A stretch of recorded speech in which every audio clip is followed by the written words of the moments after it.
December 24, 2024 మంగళవారం ఎంకిరాస్ మనం మదనపల్లి మార్కెట్‌లో టొమాటో స్టాక్ అంటే దిగుమతి అనేది ఎలా వచ్చి మనం వీడియోలో తెలుసుకుందామండి. తెలుసుకునే ముందు ఇంకా ఛానల్ సబ్స్క్రైబ్ చేసుకోలేదా? ఇంకెందుకు ఆలస్యం ప్లీజ్ వెంటనే లైక్ ప్లస్ సబ్స్క్రైబ్ చేసుకోండి. మీకు ఈ కుడి చేతి పక్కనే సబ్స్క్రైబ్ బటన్ ఉంటుంది. అలాగే ఎడమ చేతి పక్కనే లైక్ బటన్ ఉంటుంది. మీరు ఇంకా ఛానల్ సబ్స్క్రైబ్ చేసుకోకుండా అలాగే లైక్ చేయకుండా చూస్తుంటే వెంటనే లైక్ ప్లస్ సబ్స్క్రైబ్ చేసుకోండి. ఇంకా క్వశ్చన్ అయితే ఇంకా మనం ముందుగా టీవీఎస్ బండి లైన్‌లో చూసుకున్నా కూడా ఇంచుమించు నేట్లాగే ఉంది ప్రస్తుతానికైతే పెద్దగా మార్పు అయితే లేదు.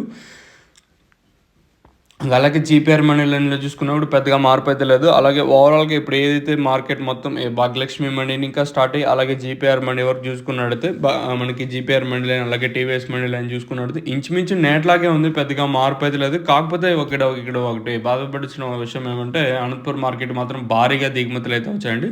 ఎంతో పోల్చుకుంటే దిగుమతి భారీగా ఉంది అనంతపురం వచ్చేసి. మన మదనపల్లి మాత్రం యాజ్ యూజువల్ నేట్లాగే ఉంది. మరి వేలంపాట్లు అనేది ఏ విధంగా ఉండొచ్చు, ఏమి ఎట్లా చూడాలి? ఓవరాల్‌గా నేటితో పోల్చుకుంటే దిగుమతి అయితే పెద్దగా మార్పు అయితే లేదు. ఇంచుమించు నేట్లాగే ప్రస్తుతానికైతే దిగుమతులు అయితే ఉన్నాయి. మరి చూద్దాము ఈ ప్రైస్ అంటే ధరలు అనేది ఏ విధంగా వెళ్తే చూడాలి. మీకు ఈ కుడి చేతి పక్కనే సబ్స్క్రైబ్ బటన్ ఉంటుంది. అలాగే ఎడమ చేతి పక్కన లైక్ బటన్ ఉంటుంది. మీరైతే ఛానల్ అయితే సబ్స్క్రైబ్ చేయడం అయితే మర్చిపోద్దండి. అలాగే లైక్ చేయడం మాత్రం మర్చిపోద్దండి. సో ఇదండి ఇన్ఫర్మేషన్ ప్రస్తుతానికి ఉన్నది.